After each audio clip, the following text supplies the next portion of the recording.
आप सब लोगों को जय मसीह की। और खुदावन का शुक्र करते हैं कि आज फिर से हम आपके पास पहुंच सके हैं इस सोशल मीडिया के ज़रिए से। और खुदा का शुक्र करते हैं कि परमेश्वर ने आपको भी उभारा कि आप इस वीडियो को देखने के लिए तैयार हो सके। आइए आज की संडे की इबादत को शुरू करेंगे। बेशक आज क्योंकि हम सोशल मीडिया पे हैं, हम गीत वगैरह भजन वगैरह अपने अपने स्थान पर गाएंगे। और 3 रीडिंग है हमारी आज, उन तीनों में से एक रीडिंग को पढ़ेंगे, परंतु कोशिश करेंगे कि हम सब रीडिंग्स को टच करें जो 3 रीडिंग्स हैं हमारी। पहली रीडिंग है गिनती की किताब, उसका 27वां अध्याय और उसकी 12 आयत से लेके और 23वीं आयत तक। और दूसरी रीडिंग है पहला कुरिन्थियों 9 बाब उसकी 13 से 23वीं आयत तक। और तीसरी रीडिंग सुसमाचारों में से है 9वां अध्याय 35वीं आयत से लेके 10वें बाब की 5 आयत से लेके 16 आयत तक। एक रीडिंग हम पढ़ेंगे और उसी के ऊपर मनन करने की कोशिश करेंगे। आइए आज हम परमेश्वर के वचन को जो सुनने के लिए जा रहे हैं, उससे पहले कि हम इसको स्टार्ट करें, दुआ मांगते हैं। खुदावन तेरे वचन में लिखा है कि जो कुछ भी तुम करते हो वचन से या कर्म से, सब खुदावन यीशु मसीह के नाम से करो। आज भी खुदावन इस कोविड-19 के दौरान जबकि चर्च बिल्डिंग्स बंद हैं और सब लोग खुदा तेरे वचन की भूख और प्यास में हैं, तेरा शुक्र हो कि सोशल मीडिया का तूने प्रबंध किया कि प्रभु तेरे बेटे और बेटियां प्रभु जी सोशल मीडिया पर तेरा संदेश भेजते हैं और जिससे प्रभु तेरे प्यारे बेटे बेटियां जो घरों में हैं खुदावन वो तेरे वचन को सुनकर आशीषित होते हैं। प्रार्थना है प्रभु जल्द इस कोविड-19 के समय को भी ख़त्म कर प्रभु जी, नॉर्मल जीवन लोग जी सकें और प्रभु फिर से मिलकर हम लोग चर्च बिल्डिंग्स में इकट्ठा हुआ करें और तेरा शुक्र किया करें। और यीशु मसीह के नाम से पिताजी तेरी बादशाहत बढ़ती चली जाए। हे पिता, आज के दिन फिर से हमें बुद्धि देना, समझ देना, हमारे मुंह को प्रभु छूना और प्रभु हमें ऐसे बोल दे देना, ऐसे शब्द दे देना जिससे सुनने वाले खूब आशीष पा जाएं। प्रभु यीशु मसीह के नाम से अपने आप को तेरे हाथ में सौंपते हैं। पवित्र आत्मा जी, आपके बारे में वायदा प्रभु यीशु मसीह ने कर रखा है कि पवित्र आत्मा आएगा, सिखाएगा, समझाएगा, याद दिलाएगा, सब बातें तुम्हें बताएगा। सो अपना ताकत के द्वारा हमें इस्तेमाल करो पवित्र आत्मा, प्रभु यीशु मसीह के नाम से मांगते हैं, आमीन। आइए परमेश्वर के वचन में से गिनती की किताब में से पढ़ेंगे, उसका 27 अध्याय और 12 आयत से लेकर 23 आयत तक। और मैं रिक्वेस्ट करूंगा मेरे बेटे डॉक्टर रितेश से कि वचन पढ़ने में हमारी अगुवाई करें।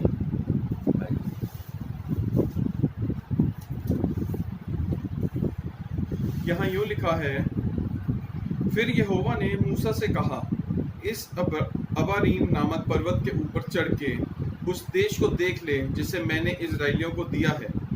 और जब तू उसको देख लेगा तब अपने भाई हारून के समान तू भी अपने लोगों में जा मिलेगा, क्योंकि सीन नामक जंगल में तुम दोनों ने मंडली के झगड़ने के समय मेरी आज्ञा को तोड़कर मुझसे बलवा किया और मुझे सोते के पास उनकी दृष्टि में पवित्र नहीं ठहराया।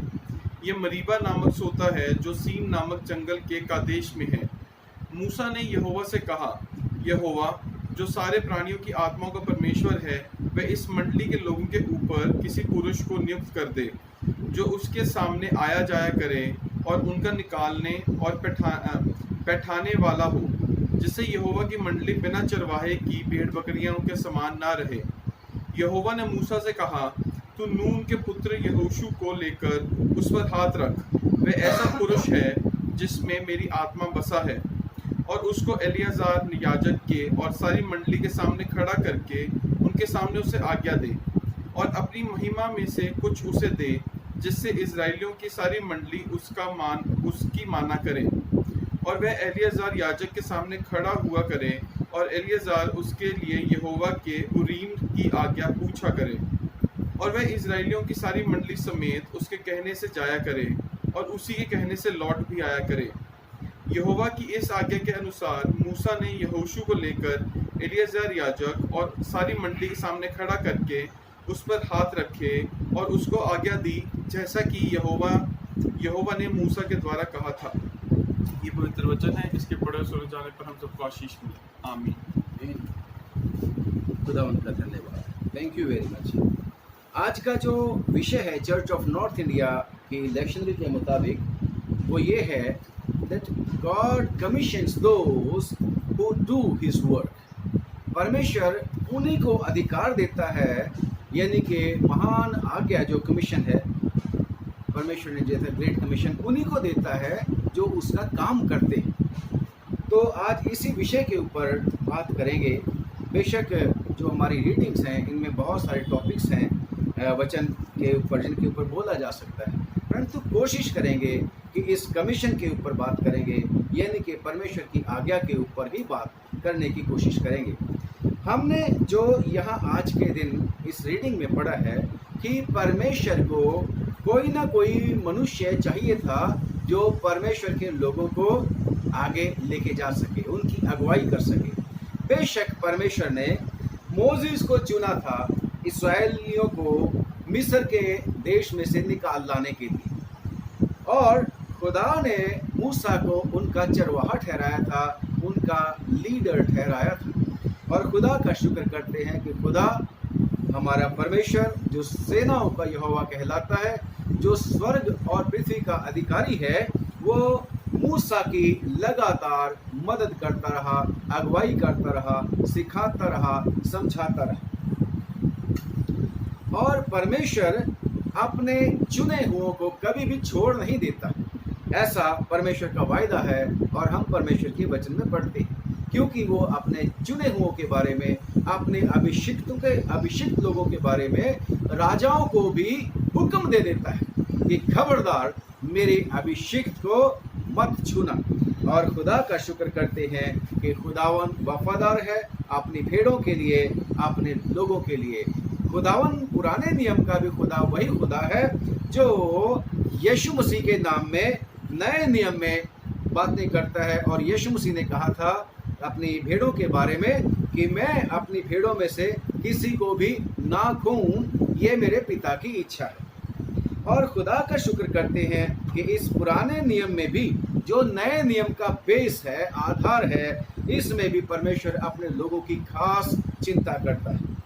और मैंने और आपने अभी अभी सुना है परमेश्वर के वचन में से कि परमेश्वर ने मूसा की टर्म को खत्म करने के लिए आदेश दे दिए, मूसा को रिटायर करने के लिए आदेश दे दिए, यानी कि अब तेरी सेवा कंप्लीट हो गई है मोसेस, अब तू आगे काम नहीं करेगा, बल्कि तेरे बाद तेरा सक्सेसर होगा, वही काम करेगा। और बेशक खुदा ने मूसा को अभी यह नहीं बताया था कि कौन है उसका सक्सेसर, कौन सक्सेसर है। और मूसा को जैसे आपने अभी सुना, परमेश्वर ने कहा कि तू उस देश को जो जिसमें लेके जाने के लिए तेरे को काम दिया था, उस देश को देख सकता है, परंतु उस देश में जा नहीं सकता क्योंकि तूने भी और तेरे भाई एलियाजर ने भी एक गलती कर दी थी। और वो गलती ये थी कि तुमने मुझे यानी कि परमेश्वर को लोगों की दृष्टि में पवित्र नहीं ठहराया था। बेशक मूसा और हारून इतने जोखिम भरे काम करते रहे, इतने मेहनत के साथ काम करते रहे, परंतु एक गड़बड़ हो गई थी कि उन्होंने परमेश्वर को लोगों की दृष्टि में जो था पवित्र नहीं ठहराया। और परमेश्वर जिसको ज्यादा देता है, परमेश्वर उससे ज्यादा की डिमांड भी करता है। जिसको ज्यादा दिया गया उससे ज्यादा मांगा भी जाएगा। और बेशक मैं और आप भी ज्यादा मांगते रहते हैं, परंतु इसके साथ साथ हमें याद रखना है अकाउंटेबिलिटी भी है, जवाबदेही भी है। और यहाँ पर जवाबदेही जब मूसा की और हारून की हुई थी तो खुदा ने कहा था, no longer you are going to lead my people. अब तो परंतु फिर भी क्योंकि मैं तेरे को एक मिशन दिया था और उस मिशन के दौरान मैंने तुझे कहा था कि तू मेरे लोगों को उस देश में पहुंचा जहां दूध और शहद की धाराएं बहती हैं। और खुदावन ने कहा था कि तू भी अब इस पहाड़ के ऊपर अबीराम पहाड़ के अबारीम पहाड़ के ऊपर चढ़ जा देख ले और उसके बाद तू मर जाएगा, चला जाएगा। तो अब यहाँ पर हम देखते हैं कि मूसा को बड़ी फिक्र है अपनी भेड़ों के बारे में। और मूसा, फिर से मैं क्लियर करूं, वो भेड़ें मूसा की नहीं थी। मूसा तो गडरिया था, चरवाहा था, परंतु अधिकारी जो था भेड़ों का वो परमेश्वर ही था और आज भी परमेश्वर ही है। पादरी साहब भेड़ों के गडरिये हो सकते हैं, भेड़ों के मालिक नहीं, क्योंकि पादरी साहबान जो आजकल गडरिये हैं, इन्होंने अपने लहू के द्वारा भेड़ों को नहीं खरीदा, बल्कि परमेश्वर ने अपने प्यारे बेटे प्रभु यीशु मसीह के लहू के द्वारा भेड़ों को खरीदा और उनके ऊपर चरवाहे नियुक्त किए। और खुदा का शुक्र करते हैं कि परमेश्वर अब ये चाहता है कि चरवाहे भी और जो लोग परमेश्वर के ऊपर विश्वास करते हैं वो अपनी जो परमेश्वर ने महान आज्ञा दी है उसको जांचें, उसको समझें और उसके मुताबिक कार्य करें। और खुदा का शुक्र करते हैं कि हमारा परमेश्वर दयालु और कृपालु परमेश्वर है। वो दयावान है, वो तरस खाने वाला परमेश्वर है। जब मूसा परमेश्वर को कहने लगा, इसी में मूसा ने कहा, मूसा को खुदावंद ने कहा कि अब तेरी रिटायरमेंट होने वाली। तो मूसा कह रहा है, खुदावंद तू तो सारे प्राणियों की आत्माओं का परमेश्वर है, यानी कि तू सबको जानता है। कोई भी मनुष्य पृथ्वी पर ऐसा नहीं जिसको तू ना जानता हो। और अब खुदावंद का बंदा परमेश्वर को सलाह देता है। बेशक प्यारे भाई और बहनों, परमेश्वर को ना मोजिस, ना आप और मैं और कोई भी सलाह नहीं दे सकता, परंतु हम परमेश्वर के सामने प्रार्थना कर सकते हैं, बिचवई की प्रार्थना कर सकते हैं। और जो मूसा यहाँ पर बिचवई की प्रार्थना लोगों के लिए कर रहा, अपनी जिम्मेदारी को जानते हुए और उसको पूरा करने के लिए, तो क्या बोलता है कि परमेश्वर जो सारे प्राणियों की आत्माओं का परमेश्वर है, वो इस मंडली के लोगों के ऊपर किसी पुरुष को नियुक्त कर दे, किसी आदमी को ठहरा दे जो उस मंडली के सामने आया जाया करे और उसका निकालने और बैठाने वाला हो, और जिससे यहोवा की मंडली बिना चरवाहे की भेड़ बकरियों के समान ना रहे। मोसेस को लगता था कि मेरे जाने के बाद भेड़ बकरियां बिना चरवाहे की हो जाएंगी। कितनी ही बार मैं और आप ये इस बात की, इस गलत फहमी का शिकार हो जाते हैं कि बस मैं ही था जो काम कर रहा था और मेरे बाद काम नहीं होगा। क्योंकि जब मूसा को परमेश्वर ने कहा कि तू मर जाएगा, पहाड़ के ऊपर जाके देश को देख ले। अच्छा, मैं यहाँ पे थोड़ा सा और क्लियर कर देना चाहता हूँ कि खुदा अपने लोगों को जो वायदे करता है उनसे कभी पीछे नहीं हटता। जैसे रोमियो की चिट्ठी में है, मूसा को अगर कहा था कि देश में पहुंचा दे, तो इसका मतलब ये था कि मूसा ने भी उस देश को देखना था और खुदा ने उस देश को दिखाया नहीं, बल्कि उत्तम देश का भी अधिकारी बना दिया। आपको याद है कि मूसा का डेस्टिनेशन कहाँ हुआ कंप्लीट? और भी उत्तम जगह पे। और जब मुझे और आप को पढ़ने को मिलता है परमेश्वर के वचन में, गॉस्पल्स में, कि पहाड़ पर जब प्रभु यीशु मसीह का रूपांतर हो गया था, तो क्या हुआ था? कौन कौन थे खुदावन यीशु मसीह के साथ बातें कर रहे? मोसेस और एलिया। और पतरस जल्दी से कहने लगा, प्रभु हम 3 मंडप बनाए यहाँ पर, एक तेरे लिए, एक मूसा के लिए और एक एलिया के लिए। यहाँ पर ही रहना अच्छा है। तो खुदावन ने चाहे मूसा को अपना बना लिया था चरवाहा अपनी भेड़ों का, पर फिर भी खुदा ने वो वायदा जो मूसा के साथ किया था उसको खत्म नहीं किया।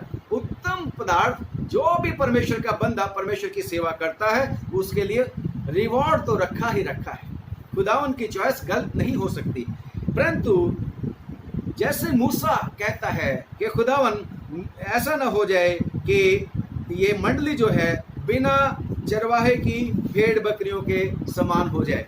मूसा भूल गया था कि जब परमेश्वर ने उसको कमीशन दिया था, अधिकार दिया था, ग्रेट कमीशन बुलाहट उसको दी गई थी, जिसको एक्सोडस में पढ़ते हैं आप, 2-3 बाब से शुरू करके, तो वहाँ पर कैसे है?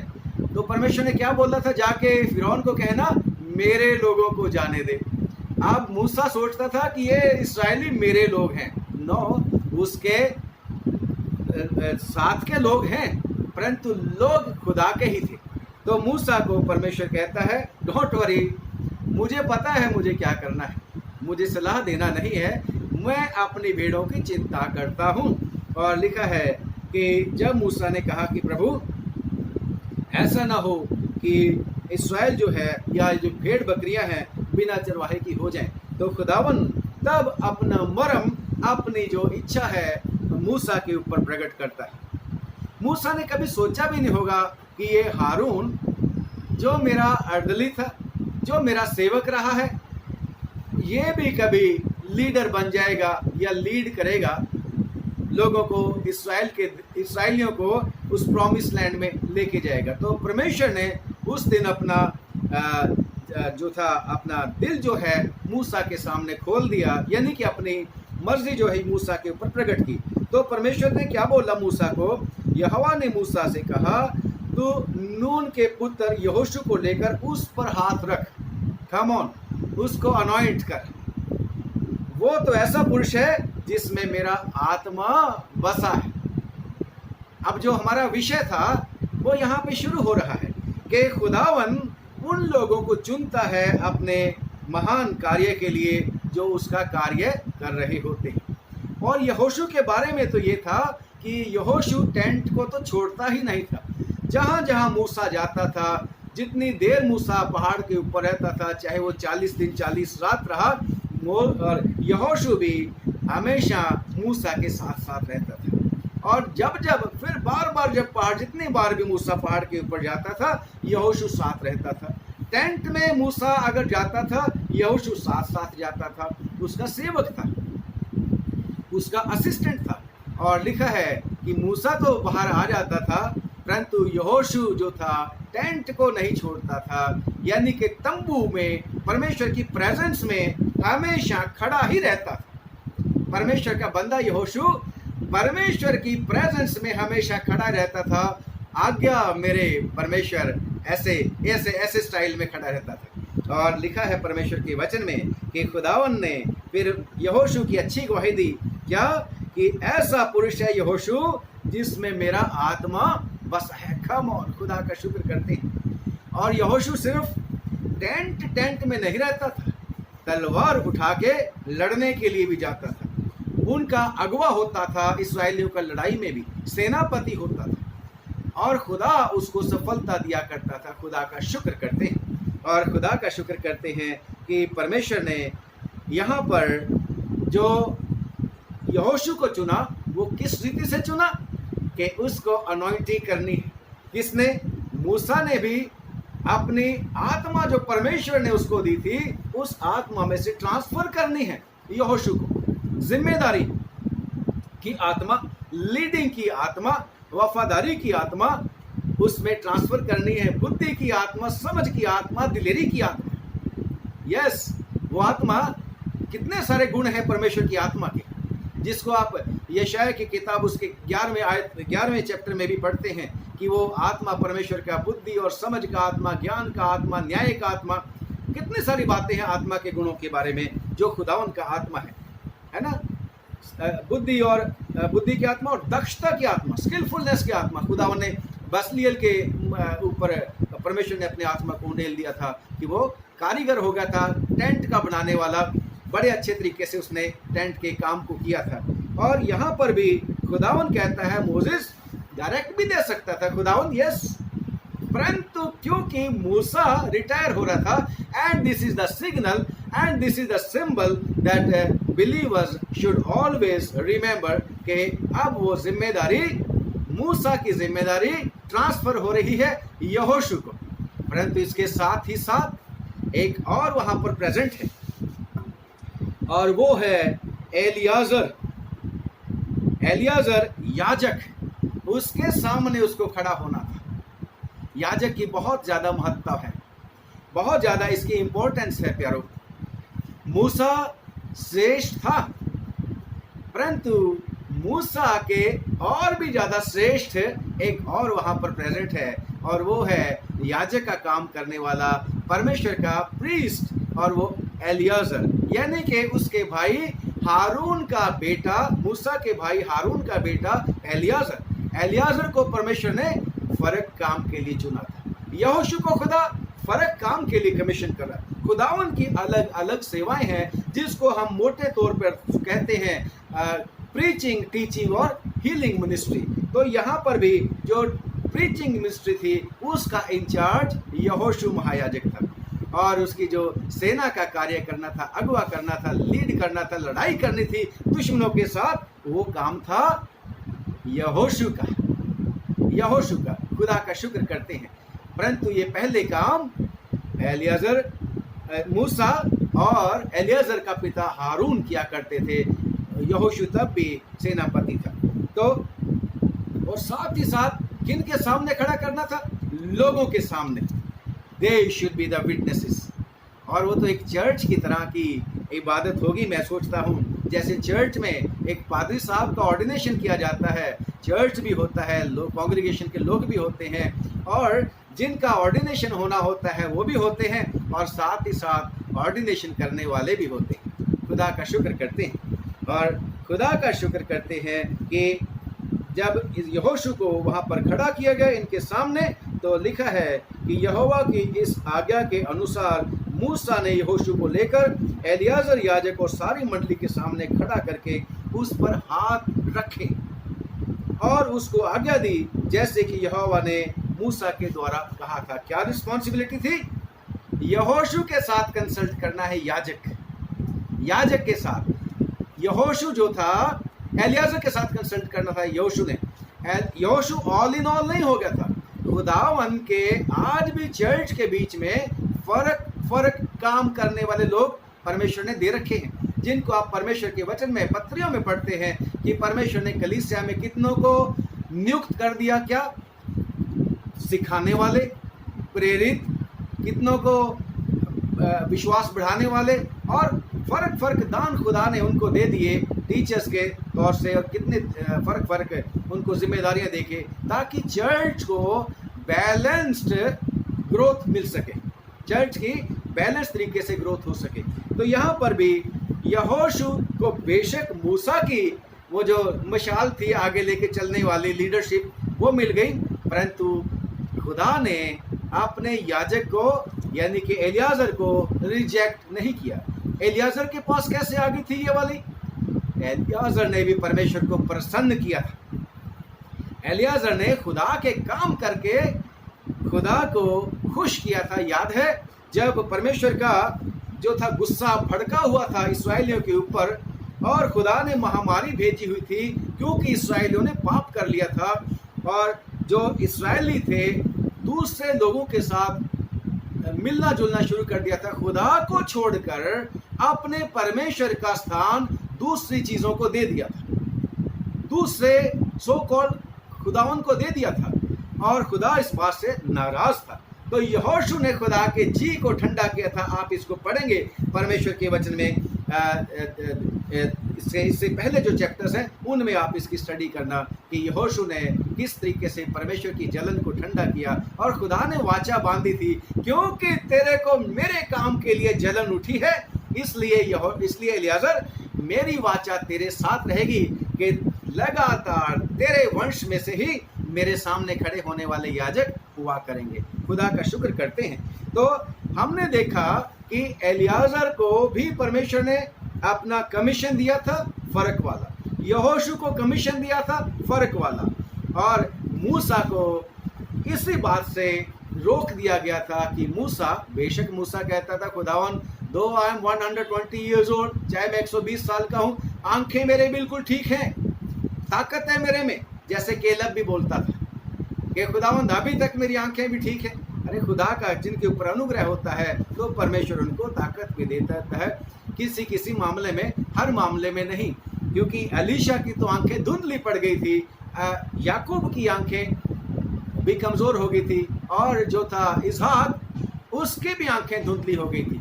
तो खुदा की मर्जी है, जिसको जैसा गुण दे वैसा ही दे। तो हमने यहाँ देखा है कि परमेश्वर ने यहोशू जो ऑलरेडी उसका काम कर रहा था, परमेश्वर ने उसको चुन लिया। यहोशू को नहीं पता था कि मैं भी कभी न कभी लीड करने वाला बनूंगा, क्योंकि खुदावन की योजना उन लोगों के लिए जो खुदा की आज्ञाओं को मानते हैं, यानी कि यीशु मसीह ने क्या बात क्लियर की थी? जो मेरे को प्यार करता है मेरी आज्ञाओं को मानेगा। तो यहोशू खुदा को प्यार करता था, उसकी आज्ञाओं को मानता था, उसकी प्रेजेंस में खड़ा रहता था। परमेश्वर के सामने खड़े रहना, परमेश्वर के लिए खड़े रहना बहुत बड़ी बात है, बहुत बड़ी बात है। परमेश्वर की प्रेजेंस में चलना बहुत बड़ी बात है। हिजकेल की किताब, यहेजकेल की किताब और उसका 2 अध्याय और उसकी 1 आयत को जब हम पढ़ें तो वहां पर भी कमीशन देने से पहले परमेश्वर ने क्या बोला था हिजकेल को कि अपने पांव के ऊपर खड़े पड़ेंगे। यहेजकेल 2 अध्याय लिखा है, और उसने मुझसे कहा, हे मनुष्य के संतान, अपने पांवों के बल खड़ा हो और मैं तुझसे बातें करूंगा। कम ऑन, खुदावन के सामने उसकी प्रेजेंस में खड़ा होना कमीशन के आने से पहले अत्यंत आवश्यक है। और बेशक खुदा ने उसको ताकत दी थी और वो खड़ा हो गया था। ऐसे ही खुदा ने जब ये जो है आदमी यशाया उससे बातें करनी शुरू की थी तो कहता है वो यशाया कि जब उसने परमेश्वर का दर्शन पाया तो कह रहा है मेरे पाँव में बल नहीं रहा था, और खुदावन ने जो है जब मुझसे बातें करने लगी तो मैं था। तो खुदा का वचन कहता है कि 8वां बाब, यशाया की 8वें बाब के जब आप पढ़ना शुरू करोगे तो वहां पर लिखा है खुदा ने उसको ढाढ़स बंधाया, खुदा ने उसको ताकत दी, क्योंकि वो कहता था कि खुदावन मैं तो अशुद्ध मनुष्य हूँ, अशुद्ध होंठ वाला मनुष्य हूँ। तो खुदावन ने उसके मुंह को भी छुआ और कहा तेरे पाप क्षमा हो गए। Come on, stand firmly now. And then he stood, वो खड़ा हुआ। और ऐसे ही खुदावन के चेले जो 12 थे जिनको ग्रेट कमीशन दिया गया था, वो खुदावन की प्रेजेंस में रहते थे, घर बार भी छोड़ दिया था। खुदावन यीशु मसीह के साथ ही चलते फिरते थे। खुदावन यीशु मसीह के, मैं ये नहीं कहता एक ही जगह खड़े रहना, नो, खड़े रहने का मतलब ये है उसकी प्रेजेंस में काम करना, चलना फिरना और उसकी बात करना, उसकी इच्छा के मुताबिक कार्य करना। उसके लिए खड़े होने का मतलब कि खुदावन को किसी की मदद की जरूरत नहीं है कि कोई ना कोई उसके बचाने वाला या उसको एडवोकेट बने उसका, नहीं, परंतु लोगों के बीच में खुदावन के लिए प्यार, और वो वही उसका स्वभाव होना चाहिए। क्योंकि खुदा कहता है एलियाजर के बारे में कि एलियाजर को भी मेरे की तरह जलन उठी है। खुदावन जल उठने वाला परमेश्वर है, और यही जलन जो थी किसके बीच में थी? पौलुस में, जो पौलुस बन गया था, पहले साउल था, उसमें थी। वो भी जल उठता था खुदावन के लिए। लिखा है अथेने में पहुंचा प्रेरितों के काम में, और वहां पर देखा कि वो सारा का सारा जो नगर था वो फर्क जो थे स्टैच्यूज थे उनसे भरा हुआ था। और वहां पर उसने एक स्टैच्यू देखा था, आप उसको पढ़ना, तो उसको भी जलन हुई थी परमेश्वर के लिए, और इतने की जलन हुई थी। वो दूसरी जगह कहता है कि मेरे को अपने लोगों के लिए भी जलन है, मेरे को अपने लोगों के लिए भी जलन है कि मैं किसी ना किसी तरीके से इनके ऊपर जो परमेश्वर का अनुग्रह है उसको व्यर्थ ना जाने दूं और इनमें से बहुतों का उद्धार करवा दूं। और जब हम पढ़ते प्रेरितों के काम और उसका प्रेरितों के काम उसका 22वां अध्याय और उसकी 3री और 4th आयत में प्रेरितों के काम पढ़ेंगे। मैं तो यहूदी मनुष्य हूँ जो किलकिया कहता है मैं तो यहूदी मनुष्य हूँ जो किलकिया के तरसुस में जन्मा, जो किलकिया के तरसुस में जन्मा, परंतु इस नगर में गमलीएल के पांव के पास बैठकर पढ़ाया गया। पूरी ट्रेनिंग थी उसको, कम ऑन, और बाप दादों की व्यवस्था की ठीक रीति पर सिखाया गया, और परमेश्वर के लिए ऐसी धुन लगाया था यस जैसे तुम सब आज लगाए हो। परमेश्वर के लिए उसको बहुत ही धुन होती थी, बड़ी लगन होती थी, बड़ी जलन होती थी परमेश्वर के लिए, इतना दीवाना परमेश्वर के काम के लिए था वो। क्या आगे? मैंने पुरुष और स्त्री दोनों को बांध कर और बंदी गृह में डाल इतनी थी कि पौलुस सोचता था कि मैं ही हूँ जो खुदा का काम करता हूँ, but God put him on the right track. खुदा ने उसको, क्योंकि उसकी धुन को देखा कि मेरे लिए काम करता है, उसको सही रास्ते पर ले आया और उसको कमीशन दे दिया, उसको भी अपने ग्रेट कमीशन में शामिल कर लिया, क्योंकि वो खुदा के लिए जलन रखता था, खुदा का कार्य करता था। और खुदा का शुक्र करते हैं कि परमेश्वर के बंदे ने अपने उस कमीशन को जो खुदा ने उसको दिया था ऐसा चमका दिया कि हम जब बाइबल पढ़ते हैं न्यू टेस्टामेंट, ज़्यादातर पौलुस के कार्यों को और उसकी बातों को पढ़ते हैं न्यू टेस्टामेंट के बीच में, गॉस्पल्स को छोड़ के। खुदा का शुक्र करते हैं कि हमारा परमेश्वर जब किसी को कमीशन देता है तो उसको देखता है कि वाकई ये काम करता है कि नहीं करता है ना। तो पढ़ लेंगे आगे और पढ़, चौथी आयत पढ़ दो। मैंने पुरुष और स्त्री दोनों को बांध कर और बंदी गृह में डाल कर इस पंथ को यहाँ तक सताया कि उन्हें मरवा भी डाला। तो इस बात को सब लोग जानते हैं। इतने को उसको धुन थी अपने परमेश्वर के लिए, इतना खुदा उनके लिए खड़ा होता था, इतना को परमेश्वर के लिए वो काम करने के लिए इतनी लगन होती थी। पैदल पैदल चलता रहता था, और जैसी आजकल फैसिलिटीज हैं उस समय नहीं थी। परंतु वो कहता है कि मैंने भूखा रहना भी सीखा है, मैंने कंगाली में भी खुश रहना सीखा है। इतना परमेश्वर का जोश उसमें था, आखिर तक वो परमेश्वर का एक जोशीला सिपाही बन के रहा। उसने अपने कमीशन को बहुत ही अच्छी तरीके से पूरा किया और खुदा के वचन को उसने सेतमेत कर दिया, जो हमारी दूसरी रीडिंग है, आप लोग उसके बीच में पढ़ोगे। और उसने कभी भी अपनी वेजिस की परवाह नहीं की थी।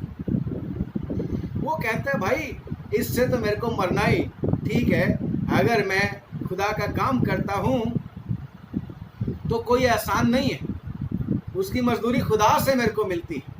परंतु कहता है अगर मैं पैसे के लिए करता हूँ तो कहता है फिर मेरे लिए मरना ही ठीक है, मैं ऐसा नहीं है। और फिर इसी चैप्टर में वो शुरू में जब आप पढ़ोगे तो कहता है कौन सिपाही ऐसा है जो अपनी गिरा से खाकर लड़ाई करता है, और पौलुस कहता है वो मैं ही हूँ। खुदावंद ऐसे लोगों को आज भी चाहता है परमेश्वर, क्योंकि हमारा विषय फिर से मैं कहूँ क्या कमीशन है, God himself commissions those who do his work, जो उसका काम पहले ही करते हैं। खुदा उनको वो महान कमीशन यानी कि महान आज्ञा दे देता है, जिम्मेदारी दे देता है, अपना कमिश्नरी अपॉइंट कर लेता है। यस, आज आप और मैं जो परमेश्वर के प्रचारक हैं, अथॉरिटी किसकी एक्सरसाइज कर रहे हैं? खुदा की। सारे बिशप साहबान, पादरी साहबान, मॉडरेटर साहबान, इवेंजलिस्ट, डीकन्स, सब हम कमिश्नरी हैं खुदा के। हमें परमेश्वर ने कमीशन दिया है, आज्ञा दी है, नियुक्त किया है। कमीशन का मतलब अधिकार दिया है, और मुझे और आपको अगर हम काम नहीं करेंगे ठीक से तो हटा भी देता है। जैसे मोजिस को परमेश्वर ने रिटायर कर दिया। और खुदा का शुक्र करते हैं कि परमेश्वर, हमारा परमेश्वर ऐसा परमेश्वर है, वो जो है अपने लोगों को जिनको देता है, वो कमीशन देता है, उनके लिए वो इंतज़ाम करता है। जैसे यहोशू को जब अपॉइंट किया, क्या बोला? परमेश्वर का आत्मा इसके ऊपर होना चाहिए। कम ऑन मोजिस, हाथ रख ताकि जो आत्मा तेरे में मैंने डाला है वो उसमें ट्रांसफर हो जाए। यहोशू, तू भी इसके ऊपर हाथ रख ताकि याजक की ओर से भी आशीष उसमें आ जाए। ऐसे ही यहेजकेल की किताब जो हमने पढ़ी थी कि वो यहेजकेल को परमेश्वर ने क्या बोला था कि खड़ा हो जा अपने पांव के बल, कम on stand in my presence. और आगे फिर खुदा ने क्या बोला कि परमेश्वर ने उसको अपना आत्मा से भरपूर किया। यानी कि परमेश्वर का वचन क्या है? परमेश्वर का वचन तो आत्मा है। तो हम यहाँ पर पढ़ते हैं, खुदावन के सामने लिखा है कि चलो तीसरी आयत पढ़ेंगे, यहेजकेल की किताब तीसरी आयत, यहेजकेल की किताब 3 बाब की तीसरी आयत 2 से पढ़ना शुरू करूंगा। सो मैंने मुंह खोला और उसने वो पुस्तक मुझे खिला दी। तब उसने मुझसे कहा, हे मनुष्य के संतान, ये पुस्तक जो मैं तुझे देता हूँ उसे पचा ले और अपनी अंतड़ियाँ इससे भर ले। सो मैंने उसे खा लिया और वो मेरे मुंह में मधु के तुल्य मीठी लगी।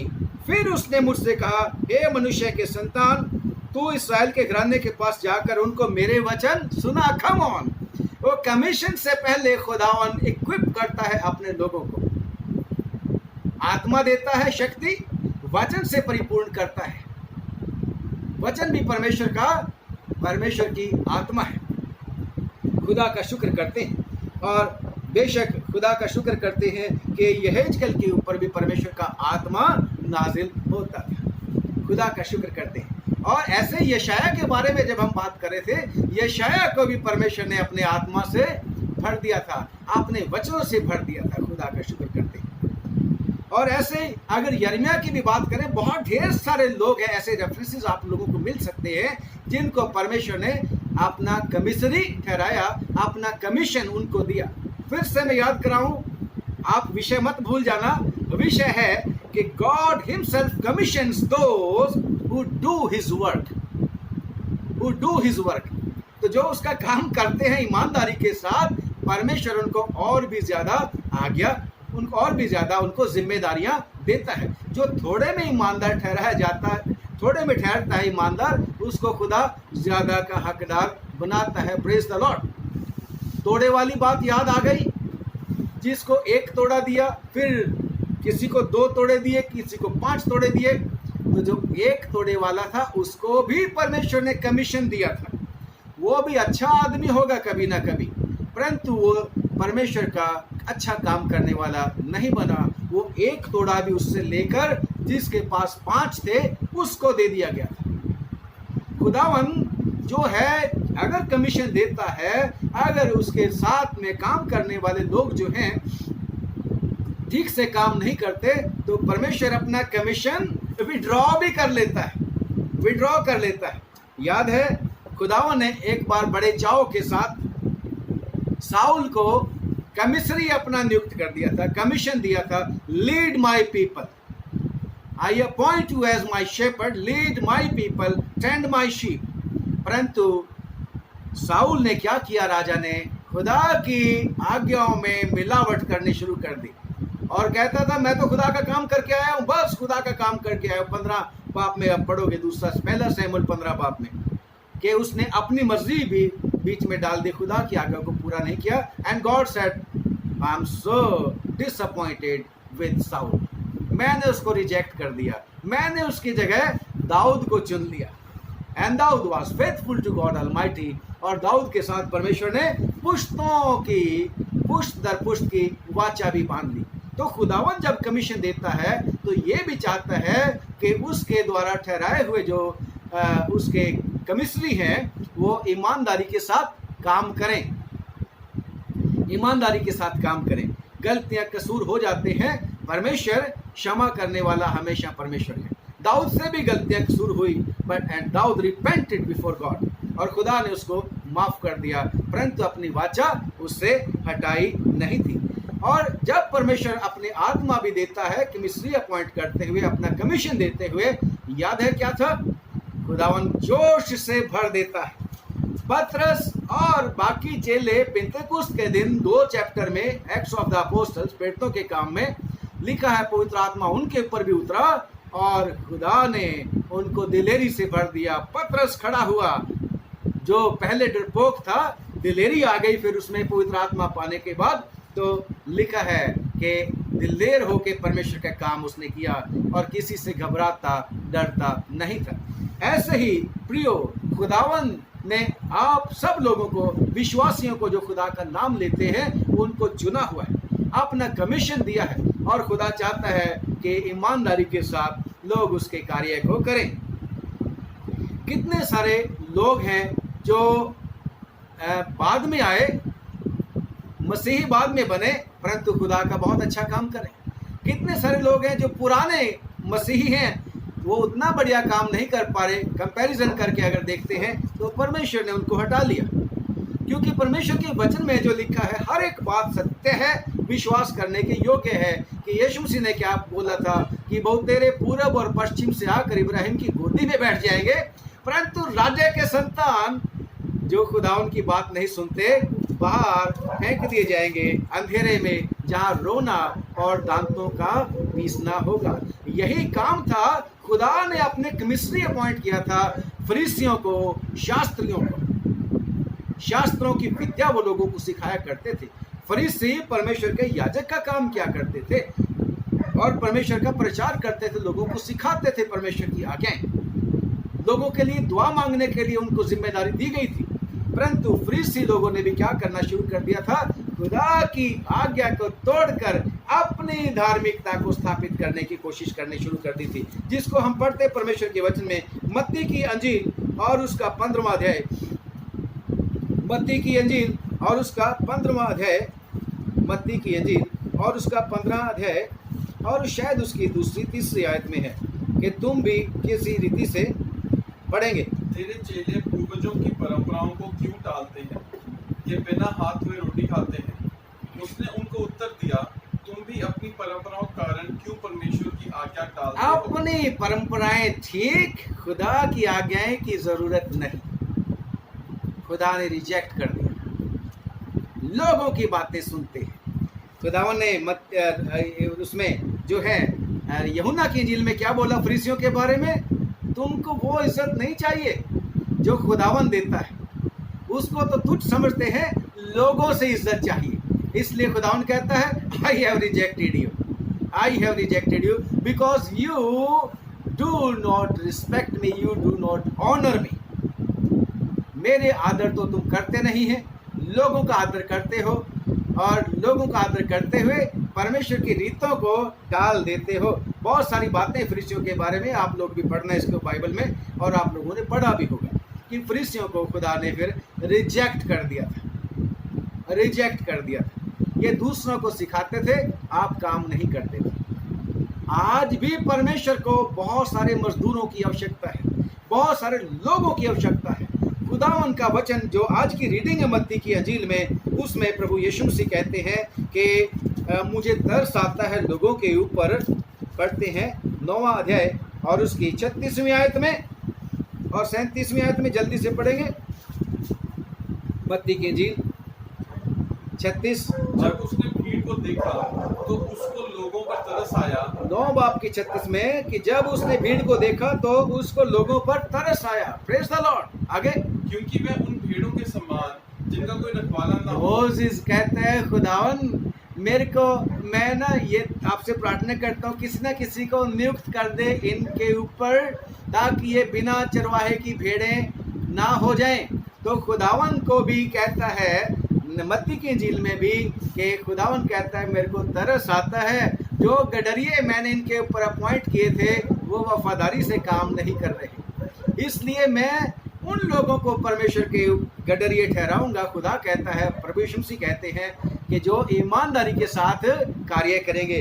तो खुदावन कहता है क्योंकि वो उन भेड़ों के नाई हैं जिनका कोई रखवाला ना हो। आगे, व्याकुल और भटके हुए से थे। और वे व्याकुल और भटके हुए से थे। आज सारी की सारी दुनिया तकरीबन मेजॉरिटी खुदावन की तलाश में है, शांति की तलाश में है, उनको भूख और प्यास है और उनको परमेश्वर को चाहिए काम करने के लिए कि परमेश्वर किसी न किसी को अपॉइंट करे जो ईमानदारी के साथ काम करे, ईमानदारी के साथ काम करें। खुदावन के सहकर्मी जो कमिश्नरी हैं, जो जिनको कमीशन दिया है खुदा ने, वो ईमानदारी के साथ काम करें। तो आगे क्या बोला है? तब उसने अपने चेलों से कहा, तब उसने अपने चेलों से कहा जिनको 12 लोगों को चुना। कह रहे तुम 12 को तो मैं ठहरा रहा हूँ। अगली इसमें ना 10वें बाप में आप पढ़ोगे कि उन्होंने खुदावन ने 12 लोग ठहरा दिए थे। कह रहा है और भी दुआ करो, और भी दुआ करो कि परमेश्वर जो है चेलों से कहा पक्के खेत तो बहुत हैं पर मजदूर थोड़े हैं। आगे, इसलिए खेत के स्वामी से विनती करो कि वह अपने खेत काटने के लिए मजदूर भेज दे। और मजदूर चाहिए, और मजदूर चाहिए, और मजदूर चाहिए। समय तो थोड़ा सा रह गया है, अंत नजदीक में है, बुरे दिन ऑलरेडी शुरू हैं। खुदावंद यीशु मसीह कहते हैं और मजदूर चाहिए, दुआ करो, खेत के मालिक से दुआ करो। और साथ ही साथ चेलों को जो 12 जिनको प्रभु यीशु मसीह ने कमीशन दिया, जिनको ठहराया 12 चेलों को, ये भी पहले प्रभु के साथ साथ रहे 3.5 साल यीशु मसीह के साथ साथ रहे, ट्रेनिंग ली, उसकी आज्ञाओं को माना। एक था जो यहूदा इस्करियोती, वो भी कमीशन का अधिकारी था, उसको भी परमेश्वर ने कमीशन दिया था, और जब वो लालच में आ गया खुदा ने उसको रिजेक्ट कर दिया। जब उसको अपनी ही मर्जी को पूरा करने के लिए सूझा तो खुदा ने उसको छोड़ दिया, रिजेक्ट कर दिया। Come on, there should be none like Judas Iscariot among us.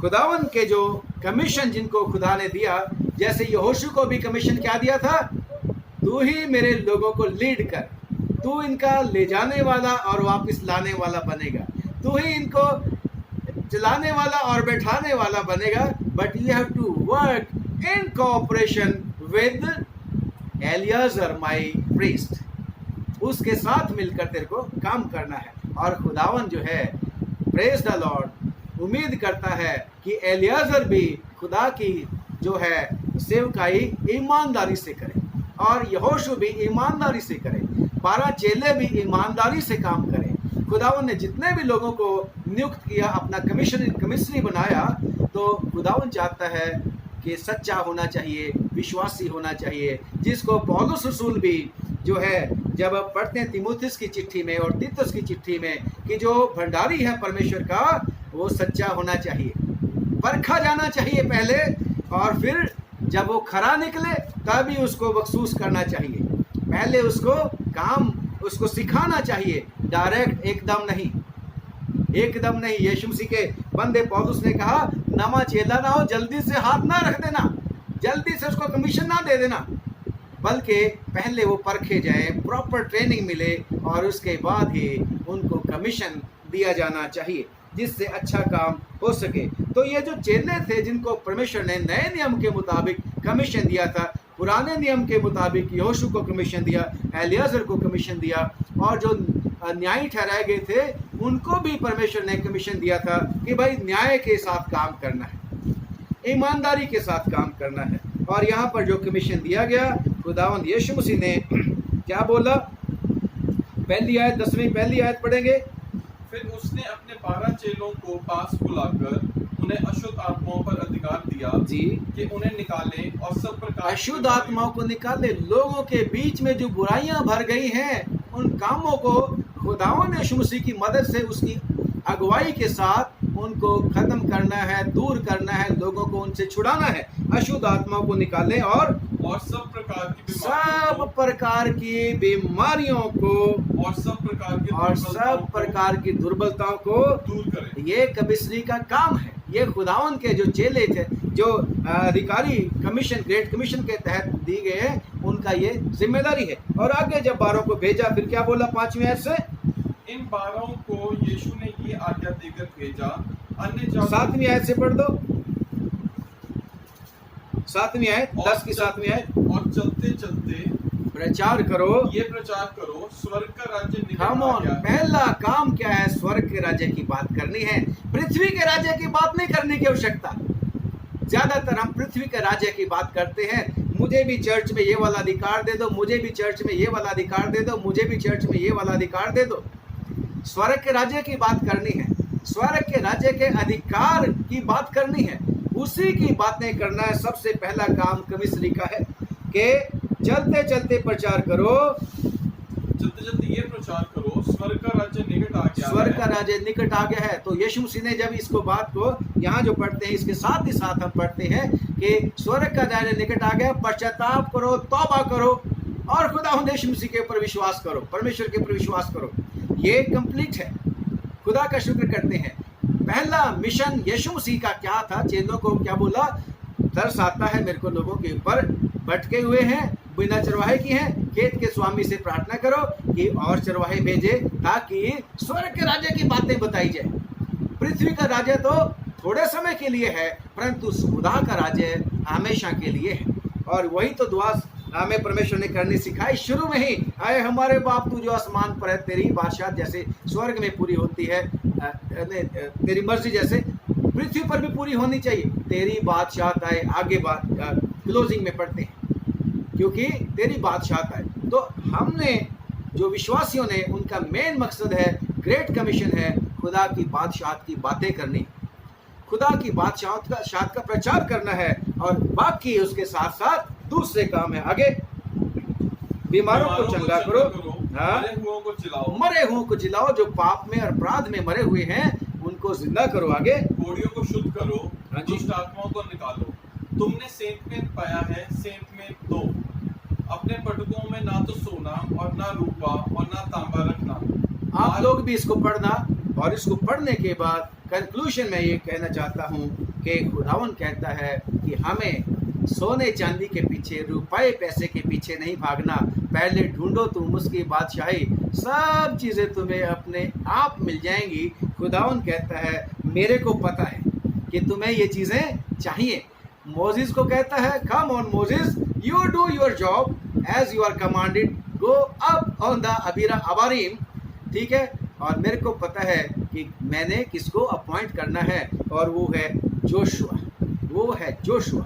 और खुदा का शुक्र करते हैं कि हमारा परमेश्वर हमारी ज़रूरतों को पूरा करने के लिए तैयार है। और इसके साथ ही साथ खुदावन के बंदे को जैसे पीटर दिलेर हो गया था, जैसे जोशुआ दिलेर हो गया था, जैसे बाकी के सेवक जो थे परमेश्वर के, जिनकी बातें अभी हमने करी हैं, दिलेरी के साथ खुदा का वचन पढ़ते थे। और परमेश्वर के जो कमिश्नरी हैं उनको तैयार रहना चाहिए कि उनका सताया जाना भी जरूरी है। पहले ही प्रिपेयर्ड रहना चाहिए उनको कि yes we will be rejected by the people. और जब हम पढ़ते यूहन्ना की अंजील 15 बाब उसके 18 से 20 और भी कई सारे रेफरेंसेस हैं। खुदावंद यीशु मसीह ने अपने चेलों को जब कमीशन दिया था तो पहले ही कह दिया था। हाँ जी बोलिए। यदि संसार तुमसे बैर रखता है तो तुम जानते हो कि तुमसे पहले मुझसे बैर रखा। खुदा से बैर रखा, यीशु मसीह से बैर रखा है, तो तुमसे अगर बैर रखेंगे तो कोई नई बात नहीं। आगे, यदि तुम संसार के होते तो संसार अपनों से यदि तुम संसार के होते परंतु संसार के नहीं है। I have chosen you from the world. परंतु इस कारण कि तुम संसार के नहीं वरन मैंने तुम्हें संसार में से चुन लिया है, इसलिए संसार तुमसे बैर रखता है। तो इसलिए परमेश्वर के जो कमिश्नरी हैं उनको हमेशा याद रखना चाहिए कि हम इस संसार में हैं, और इस संसार में रहते हुए जो संसार की ताकतें हैं वो हमारे ओपोजिशन में हमेशा बनी रहेंगी, आखिर तक बनी रहेंगी। परंतु यीशु मसीह ने कह रखा है 16 बाब की 33वीं आयत में, यूहन्ना की अंजील 16 की 33 में, पेज पलटो और आगे बढ़ो। 16 की 33, मैंने ये बातें तुमसे इसलिए कही हैं कि तुम्हें मुझ में शांति मिले। संसार में तुम्हें क्लेश होगा। Praise the Lord. खुदावंद यीशु मसीह कहता है no problem, people will oppose you, they will reject you, world will reject you, but don't worry। खुदावंद यीशु मसीह कहते हैं तुम्हें शांति मिले। कहाँ से? मैंने तुमसे ये बातें इसलिए कही कि तुम्हें शांति मिले। शांति कहाँ से मिलनी है? खुदावंद के वचन ही से मिलनी है, परमेश्वर के वचन ही से मिलनी है। And then God assures, then what? संसार में तुम्हें क्लेश होता है। कलेश तो होता है संसार में तुम्हें, परंतु ढाढ़स बांधो, मैंने Come on, be courageous। Joshua को क्या बोला खुदावन ने? दिलावरी कर, मत डर, हियावबान। ऐसे ही खुदा ने बाकी लोगों को भी दिलेरी दे दी, मत करो, मत डरो। खुदावन ने जब यिर्मयाह की बात करी, उसका पहला ही बाप पढ़ेंगे, वहां पर खुदा ने क्या बोला था? Come on, मैंने तेरे को चुन लिया है माँ के पेट से। I have appointed you as my commissary। अपने माथे को चकमक की तरह खड़ा कर ले, क्योंकि जहां मैं तेरे को भेजूंगा तू जाएगा, और मैं तेरे को ऐसे लोगों के पास भेजूंगा जो तेरी सुनेंगे नहीं। यही बात यहेजकेल को बोली थी। यहेजकेल अपने माथे को स्ट्रांग कर ले, खड़ा कर ले चकमक की तरह। तेरे को जहां मैं भेजूंगा वहां तेरे को जाना है। और यिर्मयाह की किताब में तो लिखा है, खुदा ने कहा था अगर तू घबरा गया तो मैं तेरे को घबरा दूंगा। इसलिए खुदावन के वचन में परमेश्वर का वचन कहता है कि परमेश्वर के जो कमिश्नरी हैं उनको दिलेरी का आत्मा परमेश्वर की ओर से मिलना चाहिए। तीमुथियुस की चिट्ठी, वो दूसरा तीमुथियुस उसकी 1 की शायद 7वीं आयत में लिखा है कि परमेश्वर ने हमें भय का आत्मा नहीं दिया, परमेश्वर ने हमें दिलेरी का आत्मा दिया है, विश्वास का आत्मा दिया है, संयम का आत्मा दिया है। तो कमिश्नरीज, खुदावन के जो कमिश्नरी हैं, खुदावन के जो सेवक हैं, बेटे बेटियां हैं, डोंट वरी, घबराना नहीं है, खुदावन हमारे साथ है। खुदा का शुक्र करते हैं। यीशु मसीह ने भी जब ग्रेट कमीशन, जब रेजरेक्शन हुई थी और पुनरुत्थान के समय में, जब प्रभु यीशु मसीह पुनरुत्थान हुआ उनका, आसमान पर, स्वर्ग पर जब उठा लिए गए, तो उस समय जाते जाते क्या बोला? ग्रेट कमीशन दिया था, सारे जगत में जाओ। आजकल लड़ाई हो रही है। पादरी साहब को चाहे लॉकडाउन है, कलीसिया के लोग कहते चर्च खोलो, चर्च खोलो, चर्च खोलो। खुदावन ने क्या बोला था? गो इन द वर्ल्ड, संसार में जाओ। खुदावन यीशु मसीह ने ये नहीं बोला go and find out the churches. Churches नहीं ढूंढने के लिए बोला था, गो प्रीच इन द वर्ल्ड। तो यीशु मसीह हमारा खुदा गड़बड़ी का परमेश्वर है नहीं है, बल्कि रूल रेगुलेशन का परमेश्वर है। हमारा खुदावन चाहता है कि अगर हमें चर्च में इबादत करनी है पूरे रूल रेगुलेशन के साथ जो कोविड-19 में गवर्नमेंट ने हमें ठहरा रखे, अगर हम उन सारे के सारे मापदंडों को पूरा नहीं करते तो फिर कोई बात नहीं, परंतु अगर पूरा करते हैं, वो भी हमने ग्रेट कमिश्नरी की रिस्पॉन्सिबिलिटी है या चर्च के जो हेड हैं उनकी रिस्पॉन्सिबिलिटी है कि वो उन जिम्मेदारियों को पूरा करें, अपनी भेड़ों की रक्षा करें, अपनी भेड़ों को सिखाएं। और भेड़ों की भी ये चाहिए कि भेड़ें भी परमेश्वर के अगुवे की, जो खुदा ने ठहराया हुआ है अगुआ, जिसको अधिकार दिया है, उसकी माने। अगर योशुआ की बात हम करते हैं तो खुदा ने योशुआ को कहा था कि मैंने लोगों के सामने तेरे को ठहरा दिया है, याजक के सामने, एलियाजर के सामने भी, प्रेजेंस में भी और लोगों की प्रेजेंस में भी। और लोगों ने उसके साथ वाचा बांधी थी कि यहोशू इतना हो कि खुदा तेरे साथ रहे, तब जो कुछ तू कहेगा हम तेरी बात मानेंगे, जो कुछ खुदावन तेरे को कहेगा हम पूरी की पूरी बात मानेंगे। आप उसमें पढ़ना यहोशू की किताब, उसके पहले बाप। और जो कोई तेरी बात ना मानेगा तो वो उसको फिर लोग कहते हैं तो वो मार डाला जाएगा। तो मुझे और आपको हमेशा याद रखना है कि हर एक विश्वासी को परमेश्वर ने अपना याजक ठहराया है। जैसे आप पढ़ते हैं पतरस की चिट्ठी, दूसरा पतरस और उसकी 2:9 में कि जितने विश्वासी हैं सबको परमेश्वर ने अपना कमिश्नरी ठहराया है। और बेशक फिर से मैं बताऊं, सेवाएं अलग अलग हैं। किसी को याजक ठहराया है, किसी को सेनापति ठहराया है, किसी को खुदा ने सिखाने वाला सिखाया, उभारने वाला सिखाया, किसी को खुदा ने पहुनाई करने वाला ठहराया। लोगों की पहुनाई करो, लोगों की सेवा करो।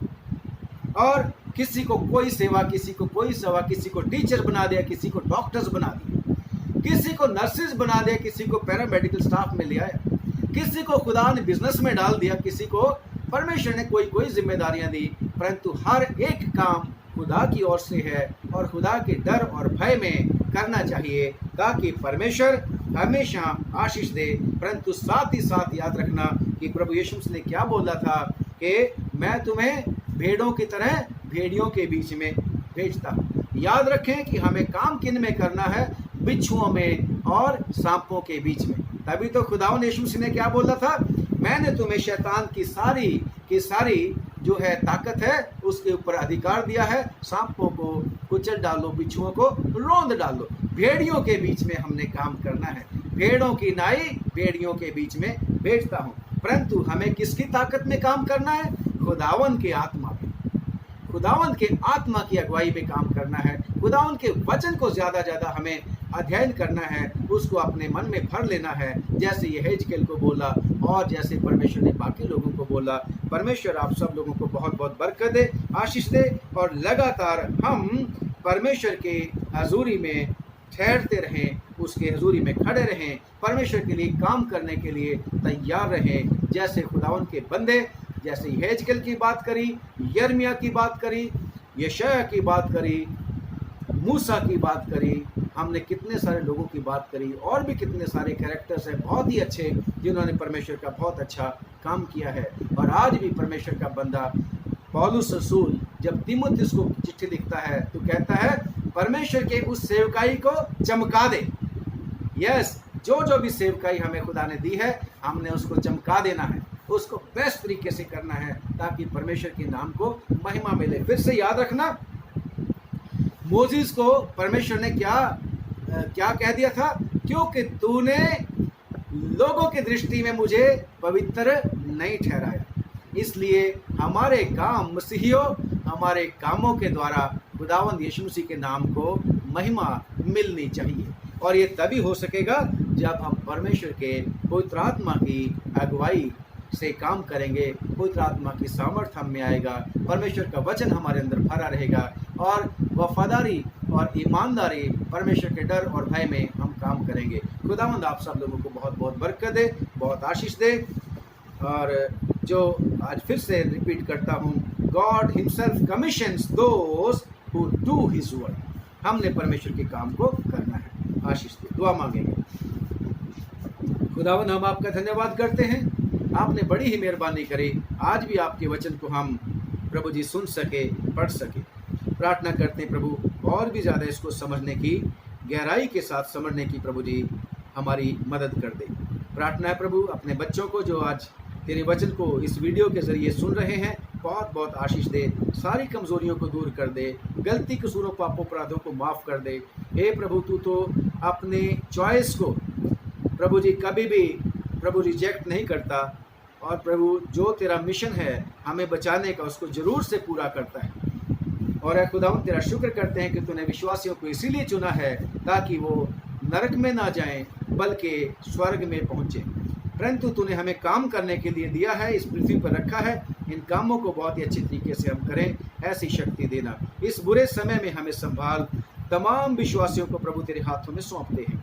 जो तेरे प्यारे बेटे बेटियां बीमार हो गए हैं प्रभु जी, काम करते करते, इस कोरोना की लड़ाई को लड़ते लड़ते, प्रभु यीशु के नाम में खुदा उनको चंगा कर दे, ठीक कर दे डॉक्टर्स नर्सेस को प्रभु जी, और जो पुलिस पर्सोनल हैं, मिलिट्री वाले हैं, जो प्रभु दूसरों की सेवा करते करते बीमार हो रहे हैं, यीशु नासरी दया करके छुटकारा कर उनका, इस महामारी से बचा ले प्रभु, उनके परिवारों को भी संभाल। खुदावंद दुआ मांगते हैं अपने बच्चों की सारी जो भी चीज़ें तूने उनको दे रखी हैं, उनके बहन भाई रिश्तेदार परिवार के लोग, चल अचल संपत्ति, सब पर प्रभु तेरी बरकत हो। तमाम वसीयदारों पर तेरी बरकत हो। तमाम जो तेरा डर और भय मानने की कोशिश करते हैं प्रभु, क्योंकि तू किसी भी आदमी का फेवर नहीं करता, बल्कि सारी दुनिया तेरे हैं, सारे लोग तेरे हैं प्रभु जी। जो भी भला काम करता है, अच्छा काम करता है, तुझे वो पसंद आता है। दया करके सबको आशीष दे दे प्रभु। तेरा शुक्र करते हैं कि तूने मौका दिया, आज भी तेरी सेवकाई कर सके। जब दोबारा मौका देता है अच्छे से तेरी सेवकाई कर सकें। तब तक खुदावन एक दूसरे के लिए दुआ मांगने के लिए ताकत देना और वचन पढ़ने के लिए ताकत देना। प्रभु यीशु मसीह के नाम से मांगते हैं, सुन ले और कबूल कर ले, आमीन। God bless you. अगर आपको अच्छा लगे तो शेयर करना वीडियो दूसरे लोगों के साथ, और हमें भी दुआ में याद रखना। God bless you my